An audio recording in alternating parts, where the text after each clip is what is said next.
কোরবানি এবং আকিকা, এটা বিরাট একটা মাসালা, ভালো একটা কথা। কে এটা জিজ্ঞাসা করছেন?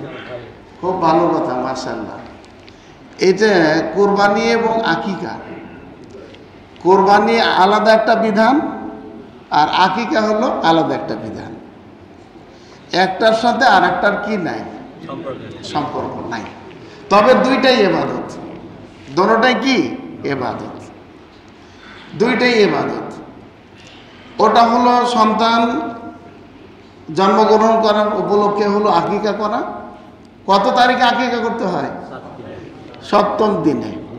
আর কেউ যদি আকিকা না করতে পারে তাহলে কোন দিনে নাম রাখবে বলেন দেখি? আকিকা করার নিয়ম হলো কি করা? 7ম দিনে, ঠিক আছে। কিন্তু কেউ যদি আকিকা না করতে পারে তাহলে নাম রাখতে হবে যেই দিন জন্মগ্রহণ করছে সেই দিনে। এটা অনেকে জানে না, এটা জেনে নিলেন। তো যাই হোক, আকিকার সাথে কোরবানি একসাথে করা যাবে না। কেন করা যাবে না? রাসূলুল্লাহ সাল্লাল্লাহু আলাইহি সাল্লাম করেননি, সাহাবায়ে কেরাম করেননি, আইমায়ে মুজতাহিদিন তাবেঈন কেউ করেননি। এটা আমাদের সমাজে বা হানাফি মাযহাবের ফতোয়ার মধ্যে আছে যে ওনারা মনে করে যে আকিকা এবং কোরবানির মাসালাটা এক। মূল সমস্যাটা হলো এখানে।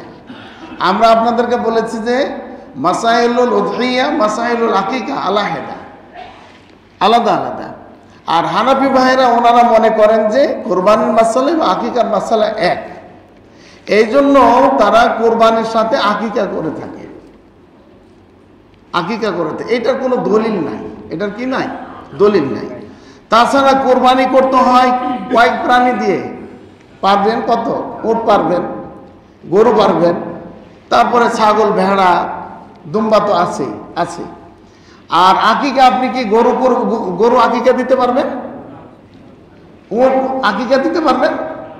মহিষ আকিকা দিতে পারবেন? দিতে পারবেন না। আকিকা দিতে হবে কি? ছাগল। কারণ রাসূলুল্লাহ সাল্লাল্লাহু আলাইহি ওয়াসাল্লাম কি করেছেন? দিয়েছেন, ছাগল দিয়েছেন।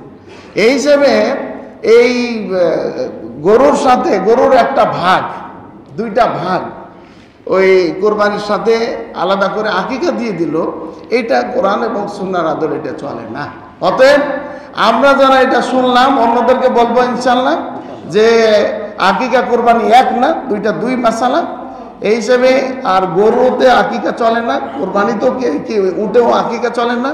এই হিসেবে আকিকা এবং কোরবানির মাসালা হলো ভিন্ন। সমাজে যেটা চলছে এটা থেকে আমাদেরকে বেরিয়ে আসতে হবে। আল্লাহ তাআলা আমাদেরকে সে তৌফিক দান করুন।